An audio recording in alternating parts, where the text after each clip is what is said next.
peut-on la déterminer?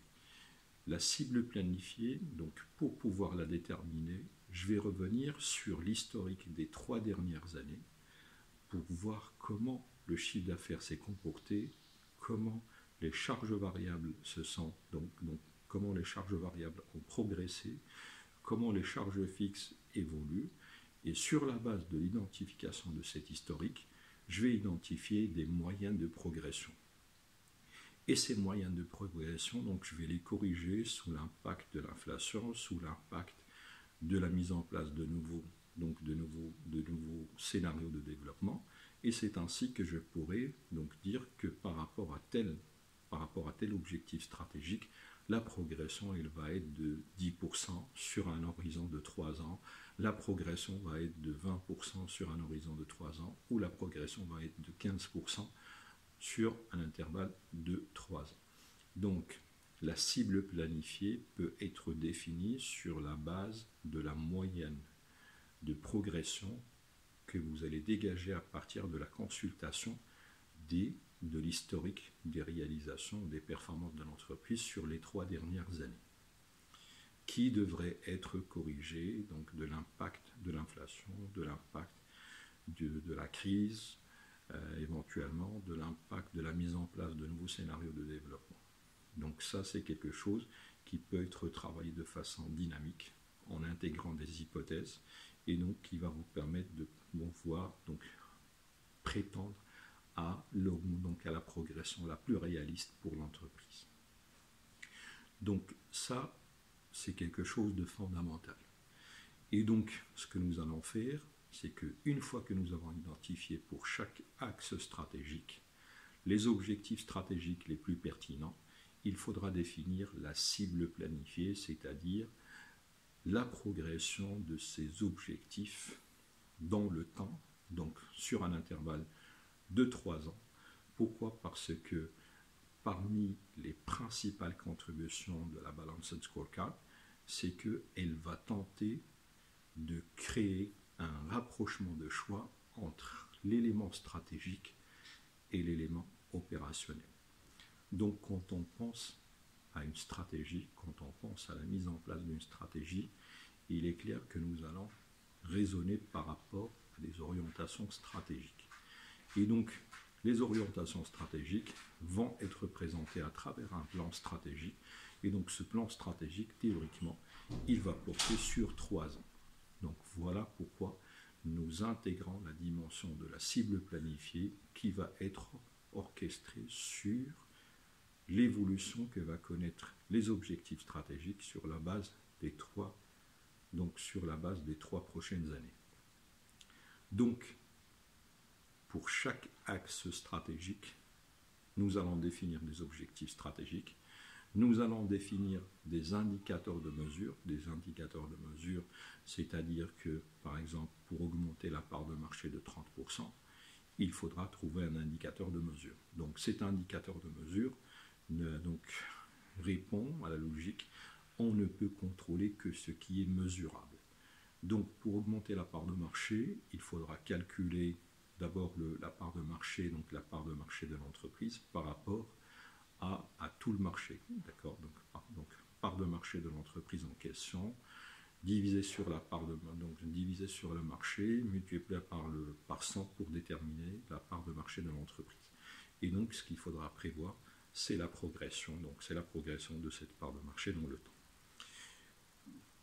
Gardez à l'esprit que la cible planifiée représente quelque part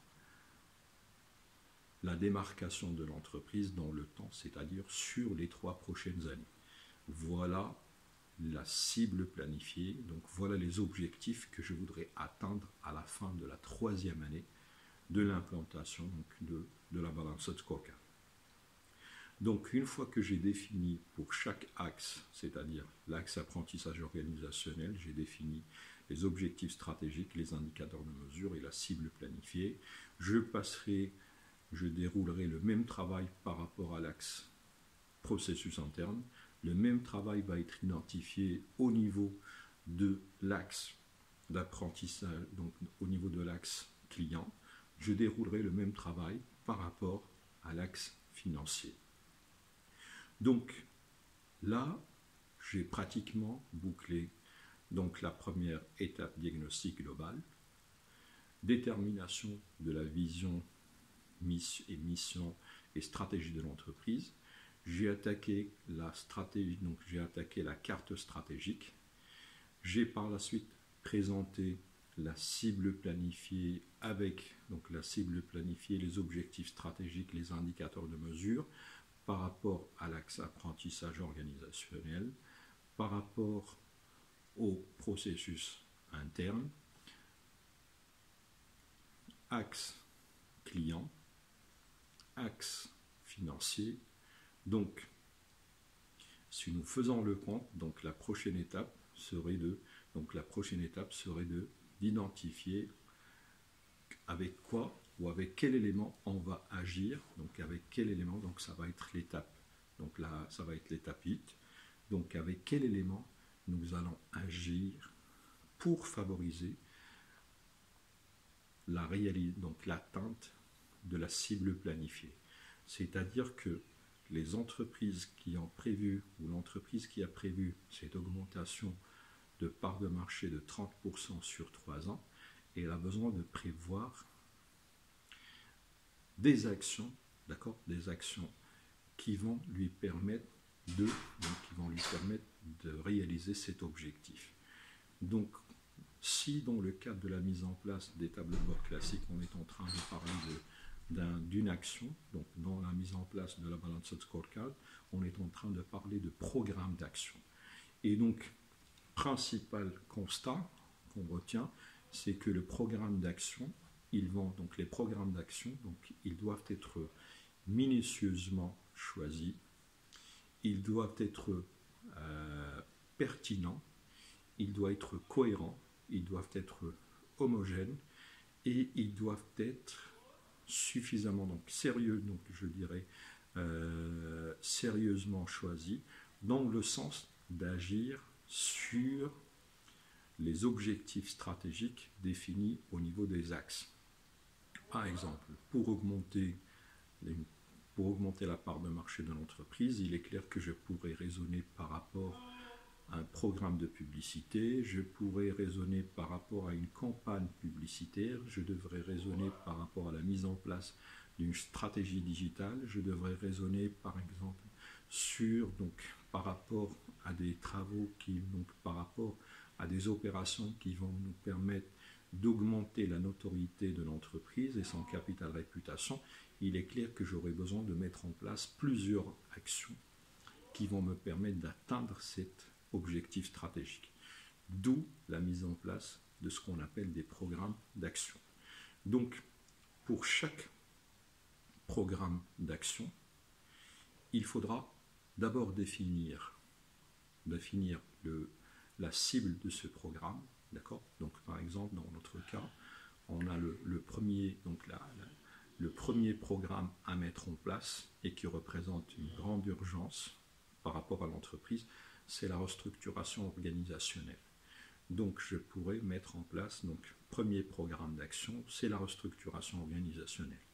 Donc, il faudra tout simplement engager les services d'un consultant externe, faire appel au recrutement pour essayer de doper l'entreprise des ressources nécessaires et des cadres susceptibles de créer une valeur ajoutée par rapport à la démarcation de l'entreprise. On peut parler du recrutement d'un contrôleur de gestion, on peut parler aussi de la mise en place d'un certain nombre de directions qui sont manquantes par rapport à notre cas. Donc, tous ces éléments-là vont être présentés dans le programme d'action de structuration organisationnelle. Ce programme d'action ne va pas être engagé d'affilée. Donc, il pourra être présenté de la manière suivante. Date de lancement, c'est le 1-1, par exemple. Donc, la date de lancement, c'est le 1-1-2021. Et la date de fin de programme, la date de fin de programme pourrait être présentée pour le 31-12-2023. Donc, ce qui est intéressant, c'est que ce programme d'action, il pourra être présenté dans le temps.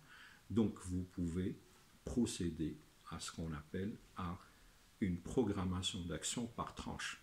C'est-à-dire qu'au lieu de faire supporter à l'entreprise d'affilée dès l'année 2020 un coût coûteux de ce programme, vous pouvez y aller à travers donc des tranches.